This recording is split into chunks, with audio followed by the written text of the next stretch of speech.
ഇന്നത്തെ ഓൺലൈൻ ക്ലാസ്സിലേക്ക് സ്വാഗതം. ഇന്ന് നാം മൂന്നാമത്തെ അധ്യായത്തിന്റെ അവസാന ഭാഗമാണ് നാം ഇന്ന് ചർച്ച ചെയ്യാൻ പോകുന്നത്. How we prepare a frequency distribution. എങ്ങനെയാണ് നമുക്കൊരു ഫ്രീക്വൻസി ഡിസ്ട്രിബ്യൂഷൻ പ്രിപ്പയർ ചെയ്യുക എന്നതിനെ കുറിച്ച് വിശദമായി നമുക്കിന്ന് മനസ്സിലാക്കണം. ഈ ചാപ്റ്ററിന്റെ കഴിഞ്ഞ ക്ലാസ്സിൽ നാം different methods of arranging data, array frequency distribution എന്നിവയെ കുറിച്ച് നാം മനസ്സിലാക്കി കഴിഞ്ഞിരുന്നു. Arrangement of data in ascending order or descending order according to their magnitude. Then frequency array എന്ന് പറഞ്ഞാൽ items are listed with their corresponding frequency. ഓരോ ഐറ്റത്തെയും അവയുടെ corresponding ഫ്രീക്വൻസിയോടുകൂടി mark ചെയ്യുന്നതാണ് എന്നും നാം പരിചയപ്പെട്ടു.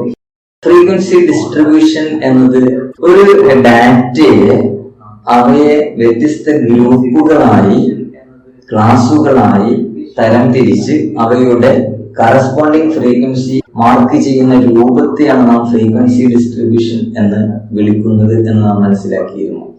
It is A classification of continuous variable. ഇവിടെ ശ്രദ്ധിക്കേണ്ട ഒരു കാര്യം, ഫ്രീക്വൻസി ഡിസ്ട്രിബ്യൂഷനിലൂടെ കണ്ടിന്യൂസ് സീരീസിനെയും ഡിസ്ക്രീറ്റ് സീരീസിനെയും നമുക്ക് ഓർഗനൈസ് ചെയ്യാൻ സാധിക്കും. എന്നാൽ ഫ്രീക്വൻസി അരയിലൂടെ ഡിസ്ക്രീറ്റ് സീരീസിനെ മാത്രമേ നമുക്ക് ഓർഗനൈസ് ചെയ്യാൻ സാധിക്കുകയുള്ളൂ. അപ്പോൾ ഈ രൂപത്തിൽ ക്ലാസുകളും അവയുടെ ടാലി മാർക്കുകളും അവയുടെ ഫ്രീക്വൻസിയുമാണ് ഫ്രീക്വൻസി ഡിസ്ട്രിബ്യൂഷൻ എന്ന് പറയുന്ന രൂപം. അങ്ങനെയാണെങ്കിൽ how to prepare a frequency distribution എന്നതിനെ കുറിച്ച് നമുക്കൊന്ന് വിശദമായി നോക്കാം. While preparing a frequency distribution, the following 4 questions need to be addressed. നാം ഒരു ഫ്രീക്വൻസി ഡിസ്ട്രിബ്യൂഷൻ പ്രിപ്പയർ ചെയ്യുമ്പോൾ ഈ താഴെ പറയുന്ന 4 ചോദ്യങ്ങൾക്ക് നാം ആദ്യം ഉത്തരം കണ്ടുപിടിക്കേണ്ടി വരും. ഒന്നാമത്തെ question, how many classes should we have?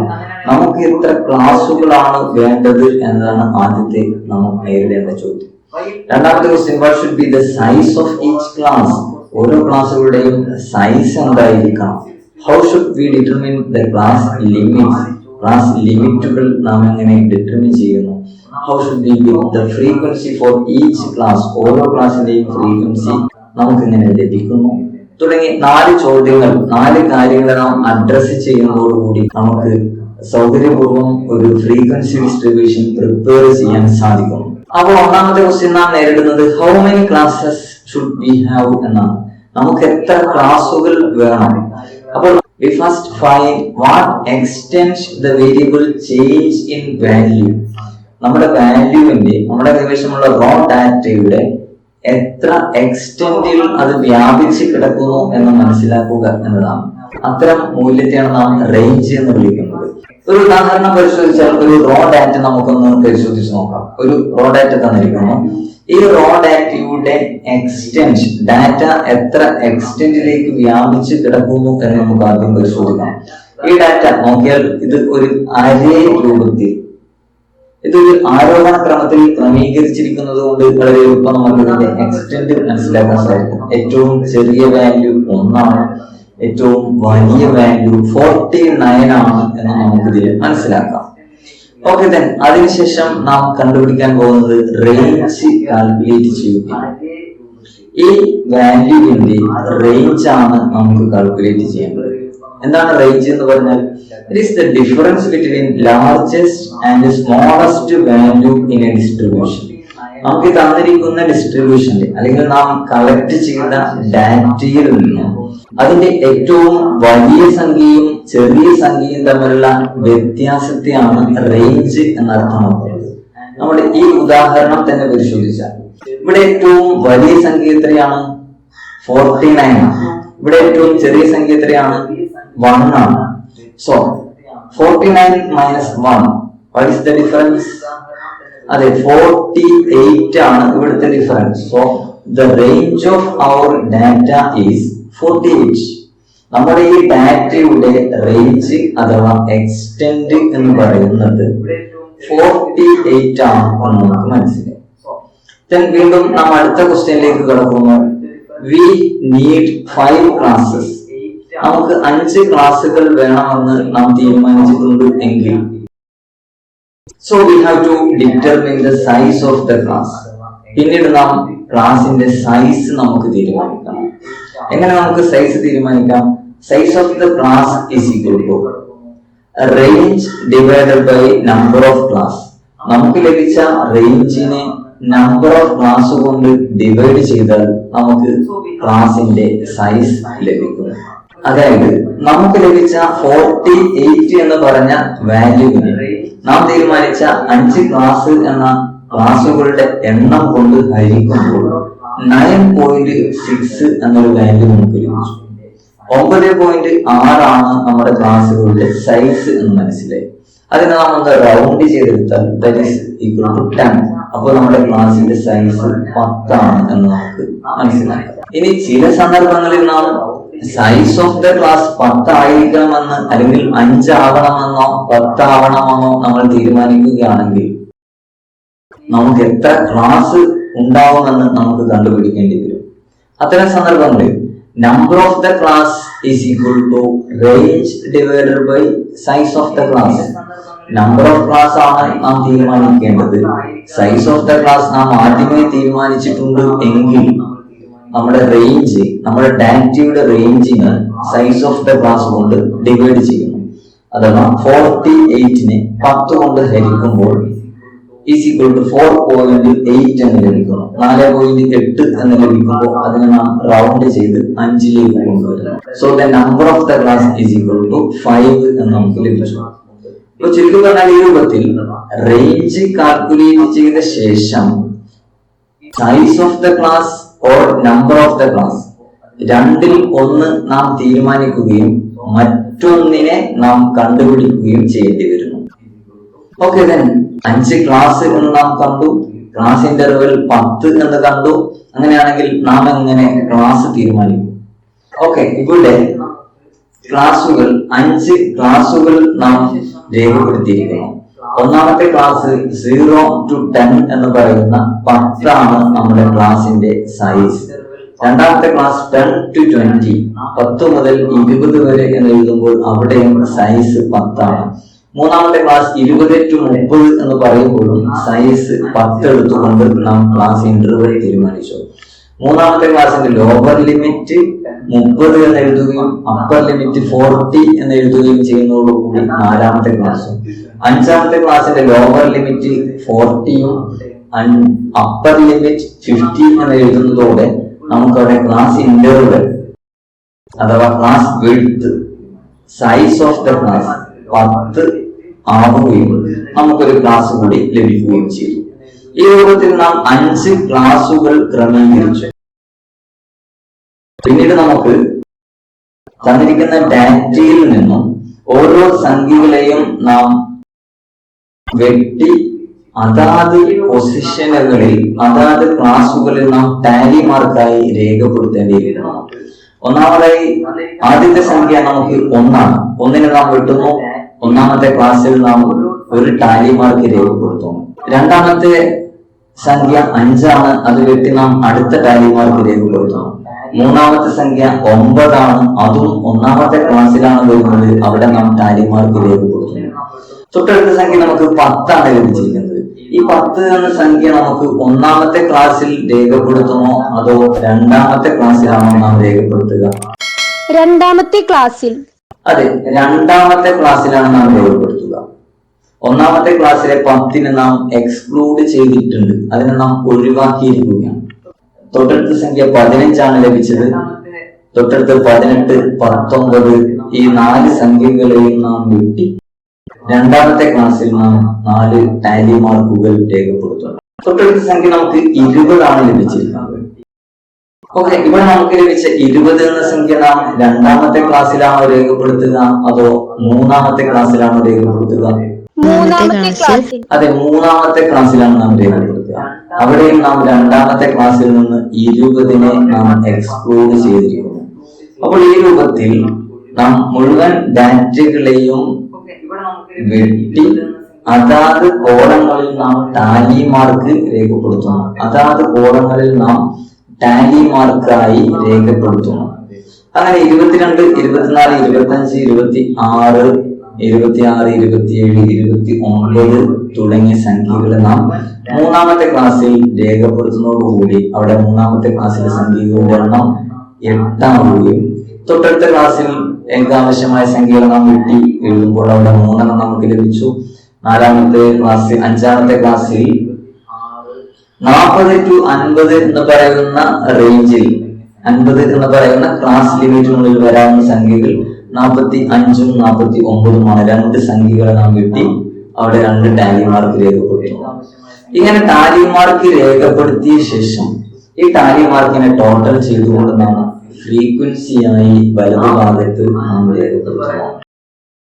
ഇപ്രകാരം രേഖപ്പെടുത്തിയ ശേഷം ഫ്രീക്വൻസിയുടെ എണ്ണം നാം ടോട്ടൽ ചെയ്തിരിക്കുന്നു. ഫ്രീക്വൻസിയെ നാം ടോട്ടൽ ചെയ്യുമ്പോൾ total number total of frequency 20 എന്ന് നമുക്ക് ലഭിച്ചു. ഇവിടെ നമ്മുടെ റോ ഡാറ്റയിലെ എണ്ണവും 20 ആണ്.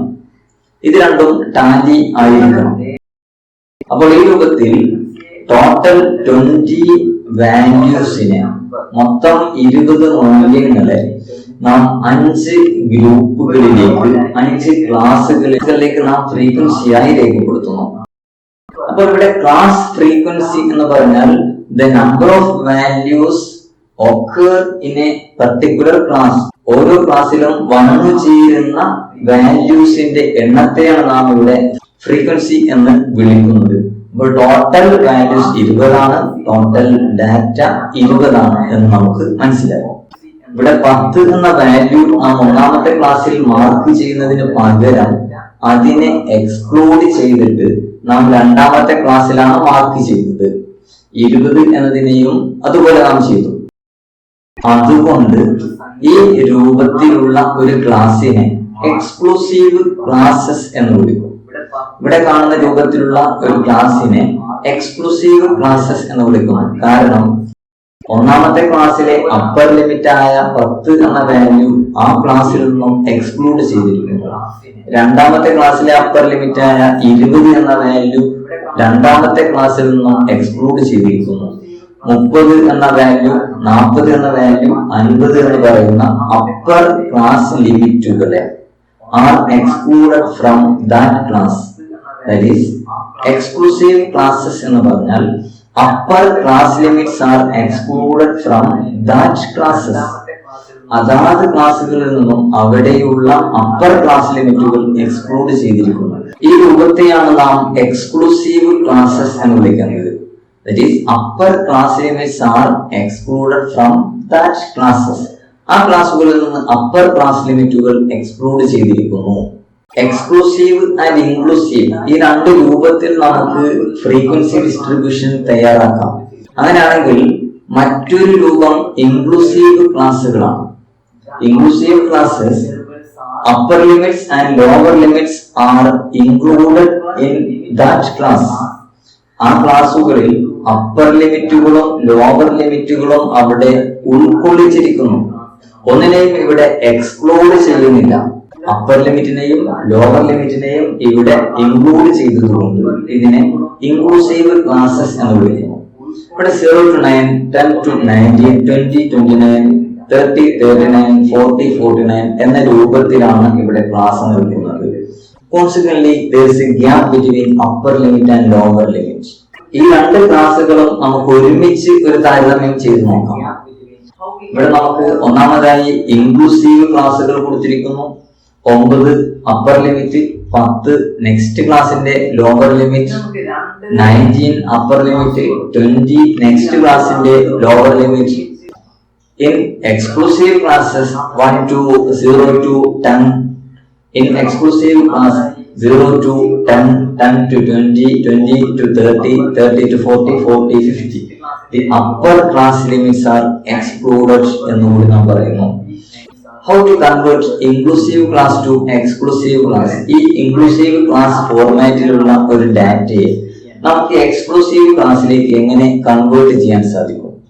ഇവിടെ ചെയ്യേണ്ടത്, ഇവിടെ ഇവയുടെ വ്യത്യാസം, ഈ 2 ക്ലാസ്സുകളുടെ വ്യത്യാസം ഒന്നായതുകൊണ്ട് ആ വ്യത്യാസത്തിന്റെ പകുതി ലോവർ ക്ലാസ് ലിമിറ്റിൽ നിന്നും മൈനസ് ചെയ്യണം. ഈ ക്ലാസ്സുകളുടെ വ്യത്യാസത്തിന്റെ പകുതി 0.5 ആണ്. 0.5 ആണ് ഇവയുടെ വ്യത്യാസത്തിന്റെ പകുതി. അപ്പോൾ ആ വ്യത്യാസത്തിന്റെ പകുതി ലോവർ ക്ലാസ് ലിമിറ്റിൽ നിന്നും നാം കുറയ്ക്കുകയും അപ്പർ ക്ലാസ് ലിമിറ്റിന്റെ കൂടെ ആഡ് ചെയ്യുകയും ചെയ്യും. Lower class limit minus 0.5, upper class limit plus 0.5 എന്ന രൂപത്തിൽ നമുക്ക് ഇത് കൺവേർട്ട് ചെയ്യാൻ സാധിക്കും. എങ്ങനെയാണെന്ന് നോക്കൂ. 0-ൽ നിന്നും മൈനസ് 0.5 കുറക്കുന്നു. 9ന്റെ കൂടെ പ്ലസ് 0.5 9.5 ആയിട്ട് മാറ്റുന്നു.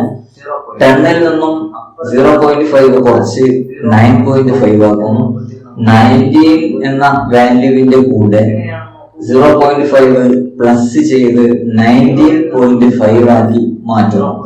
ഈ രൂപത്തിൽ നമുക്ക് മുഴുവൻ ക്ലാസ് ലിമിറ്റുകളെയും നമുക്ക് എക്സ്ക്ലൂസീവ് ക്ലാസ്സിലേക്ക് കൺവേർട്ട് ചെയ്യാം അല്ലെങ്കിൽ അഡ്ജസ്റ്റ് ചെയ്യാൻ സാധിക്കുന്നു.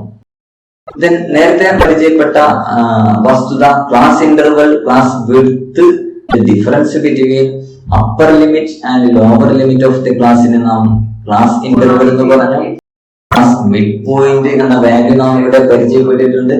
രണ്ട് ലിമിറ്റുകളുടെയും ടോട്ടൽ എടുത്ത് upper limit plus lower limit divided by 2, അപ്പർ ലിമിറ്റിനെയും ലോവർ ലിമിറ്റും കൂടി കൂട്ടി 2 കൊണ്ട് ഹരിച്ചാൽ നമുക്ക് ക്ലാസ് മിഡ് പോയിന്റ് അഥവാ ക്ലാസ് മാർക്ക് എന്ന വാല്യൂ നമുക്ക് ലഭിക്കുന്നു. ക്ലാസ് മാർക്ക് നമുക്ക് അപ്രകാരം എല്ലാ ക്ലാസ്സുകളുടെയും ക്ലാസ് മാർക്ക് നമുക്ക് അപ്രകാരം കാൽക്കുലേറ്റ് ചെയ്യാൻ സാധിക്കുന്നു. ഇനി മറ്റൊരു രൂപം ഓപ്പൺ എൻഡ് ക്ലാസ് എന്ന ഒരു രൂപം കൂടി നമുക്ക് പരിചയപ്പെടാം. ഓപ്പൺ എൻഡ്, ഇവിടെ ഒന്നാമത്തെ ക്ലാസിന്റെ ലോവർ ലിമിറ്റ് നിർണയിക്കാതെ വ്യക്തമാക്കാതെ ബിലോ 10 എന്ന് പറഞ്ഞിരിക്കുന്നു. എന്ന് പറഞ്ഞാൽ 10ന് താഴെ വരുന്ന ഏത് മൂല്യത്തെയും ഉൾക്കൊള്ളാവുന്ന രൂപത്തിലാണ് എങ്കിൽ ഇതിന് നമുക്ക് ഓപ്പൺ എൻഡ് എന്ന് പറയാം. ഇവിടെ ലാസ്റ്റ് ക്ലാസിന്റെ അപ്പർ ലിമിറ്റ് 40 ആൻഡ് എബോവ്, 40ന് മുകളിൽ വരുന്ന ഏത് മൂല്യത്തെയും ഉൾക്കൊള്ളാവുന്ന രൂപത്തിലാണ് ലാസ്റ്റ് ക്ലാസ് ഇവിടെ ഓപ്പൺ ആയി നൽകുകയാണ്. അതായത് lower limit of the first class or upper limit of the last classes are open.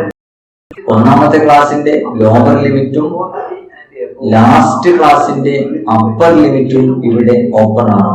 ഇത്തരം ഒരു രൂപത്തെ നാം ഓപ്പൺ എൻഡ് ക്ലാസ് എന്ന് വിളിക്കുന്നു. മറ്റൊരു രൂപമാണ് univariate and bivariate distribution. Univariate distribution എന്ന് പറഞ്ഞാൽ the frequency distribution of A single variable. ഒരു വേരിയബിൾ മാത്രം എക്സ്പ്ലെയിൻ ചെയ്തിട്ടുള്ള ഒരു ഫ്രീക്വൻസി ഡിസ്ട്രിബ്യൂഷനെ നമുക്ക് യൂണിവേരിയേറ്റ് ഫ്രീക്വൻസി ഡിസ്ട്രിബ്യൂഷൻ എന്ന് പറയും. ഇവിടെ നാം ഇതുവരെ പരാമർശിച്ച രൂപം, ഇതുവരെ നാം പരിചയപ്പെട്ട രൂപം, അതിനെ നാം യൂണിവേരിയേറ്റ് ഡിസ്ട്രിബ്യൂഷൻ എന്ന് വിളിക്കുന്നു. ഇവിടെ മാർക്ക് ഓഫ് എ സ്റ്റുഡൻസ്, ഈ തന്നിരിക്കുന്നത് മാർക്കാണ് എന്ന് നാം സങ്കല്പിച്ചാൽ ഈ mark of the students and number of students. അപ്പോൾ ഇതാണ് ഈ ഡാറ്റയിൽ ചിത്രീകരിച്ചിരിക്കുന്നത്. അതുകൊണ്ട് ഇതിനെ നാം യൂണിവേരിയേറ്റ് ഡിസ്ട്രിബ്യൂഷൻ എന്ന് നാം വിളിക്കുന്നു. ഇനി ബൈവേരിയേറ്റ് ഫ്രീക്വൻസി ഡിസ്ട്രിബ്യൂഷൻ എന്ന് പറഞ്ഞാൽ A bivariate distribution is the frequency distribution of 2 variables. 2 വേരിയബിൾസിനെ ഒരു ഫ്രീക്വൻസി ഡിസ്ട്രിബ്യൂഷനിൽ ചിത്രീകരിച്ചാൽ അതിനെ നമുക്ക് ബൈവേരിയേറ്റ് ഫ്രീക്വൻസി ഡിസ്ട്രിബ്യൂഷൻ എന്ന് വിളിക്കാം. ഉദാഹരണമായി ഇവിടെ തന്നിരിക്കുന്നു സ്റ്റഡി ടൈം ഓഫ് സ്റ്റുഡൻസ്, വിദ്യാർത്ഥികളുടെ പഠന സമയം എത്രയാണ് എന്നും what is the mark they scored, അവർ നേടിയ മാർക്ക് എത്രയാണ് എന്നും ഈ ഫ്രീക്വൻസി ഡിസ്ട്രിബ്യൂഷനിൽ ചിത്രീകരിച്ചിട്ടുണ്ട്. ഇവിടെ മാർക്ക് ഇടതുഭാഗത്ത് ക്ലാസുകളായി കൊടുത്തിരിക്കുന്നു, സ്റ്റഡി ടൈം മുകളിൽ ക്ലാസുകളായി കൊടുത്തിരിക്കുന്നു. 1 to 2 hours, 2 to 3 hours, 2 മുതൽ 3 മണിക്കൂർ വരെ, 3 to 4 hours, 4 to 5 hours പഠന സമയമാണ് മുകളിൽ കൊടുത്തിരിക്കുന്നത്. അപ്പോൾ പഠന സമയവും മാർക്കും അനുസരിച്ച് ഡാറ്റ മാർക്ക് ചെയ്താൽ ഈ ഒരു ഫ്രീക്വൻസി ഡിസ്ട്രിബ്യൂഷനെ നമുക്ക് ബൈവേരിയേറ്റ് ഫ്രീക്വൻസി ഡിസ്ട്രിബ്യൂഷൻ എന്ന് നമുക്ക് പറയാം. 2 ഡാറ്റകളെ ഒരു ഫ്രീക്വൻസി ഡിസ്ട്രിബ്യൂഷനിൽ, പരസ്പരം റിലേറ്റഡ് ആയ 2 ഡാറ്റകളെ ഒരു ഫ്രീക്വൻസി ഡിസ്ട്രിബ്യൂഷനിൽ ചിത്രീകരിച്ചാൽ അതിനെ നാം ബൈവേരിയേറ്റ് ഫ്രീക്വൻസി ഡിസ്ട്രിബ്യൂഷൻ എന്ന് നമുക്ക് പറയാം. ഇതുപോലെ മറ്റെന്തൊക്കെ നമുക്ക് റിലേറ്റഡ് ആയ ഡാറ്റകളെ നമുക്ക് ഒരു ബൈവേരിയേറ്റ് ഫ്രീക്വൻസി ഡിസ്ട്രിബ്യൂഷനിൽ ചിത്രീകരിക്കാൻ സാധിക്കും. Production and sales and profits, പരസ്യവും വിൽപ്പനയും, അതെ, advertisement and sales, height and weight തുടങ്ങി റിലേറ്റഡ് ആയിട്ടുള്ള വേരിയബിൾ ഒരു ബൈവേരിയേറ്റ് ഫ്രീക്വൻസി ഡിസ്ട്രിബ്യൂഷനിൽ നമുക്ക് ചിത്രീകരിക്കാൻ സാധിക്കും. അപ്പൊ ഇതോടുകൂടി നമ്മുടെ ഈ ചാപ്റ്റർ ഇവിടെ പൂർത്തിയാവുകയാണ്. നാം ഇതുവരെ ഓർഗനൈസേഷൻ ഓഫ് ഡാറ്റ എന്ന ഈ ചാപ്റ്ററിൽ പഠിച്ച കാര്യങ്ങൾ ഡാറ്റകളെ ക്ലാസിഫൈ ചെയ്യുന്നതിന് വേണ്ടി ക്രോണോളജിക്കൽ, സ്പേഷ്യൽ, ക്വാണ്ടിറ്റേറ്റീവ് എന്ന 4 രൂപങ്ങൾ നാം കണ്ടു. അരേ, ഫ്രീക്വൻസി ഡിസ്ട്രിബ്യൂഷൻ എന്നീ 3 രൂപത്തിൽ നാം ഓർഗനൈസ് ചെയ്യുന്നതായി നാം പഠിച്ചിട്ടുണ്ട്. ഇതുമായി ബന്ധപ്പെട്ട ഒരു ആക്ടിവിറ്റി ക്ലാസ് ഇന്റർവെൽ 5 ആയ രൂപത്തിൽ തന്നിരിക്കുന്ന ഡാറ്റയെ അടിസ്ഥാനമാക്കി യോജിച്ച ഒരു ഫ്രീക്വൻസി ഡിസ്ട്രിബ്യൂഷൻ തയ്യാറാക്കുക. അപ്പോൾ ആദ്യമായി റേഞ്ച് കാണണം. ക്ലാസ് ഇന്റർവെൽ 5 ആയതുകൊണ്ട് എത്ര ക്ലാസുകൾ ആവശ്യമായി വരുന്നു എന്ന് കണ്ടുപിടിക്കുക. തന്നിരിക്കുന്ന ഡാറ്റയെ അനുയോജ്യമായ രൂപത്തിൽ വിവിധ ക്ലാസുകളിലേക്ക് ടാലി മാർക്ക് രേഖപ്പെടുത്തുകയും ചെയ്യുക. ഈ ചാപ്റ്ററിൽ നാം പഠിച്ച വിഷയങ്ങളെ കുറിച്ച് ഒരു ഒബ്ജക്റ്റീവ് ടൈപ്പ് എക്സാമിനേഷന്റെ ലിങ്ക് ഡിസ്ക്രിപ്ഷനിൽ നൽകിയിട്ടുണ്ട്. ശ്രദ്ധാപൂർവം ആ എക്സാമിനേഷൻ അറ്റൻഡ് ചെയ്യുകയും നിങ്ങളുടെ സ്കോറുകൾ വിലയിരുത്തുകയും ചെയ്യുക എന്ന് ഉണർത്തുകയാണ്. ഈ ചാപ്റ്റർ ഇവിടെ പൂർത്തിയാവുകയാണ്.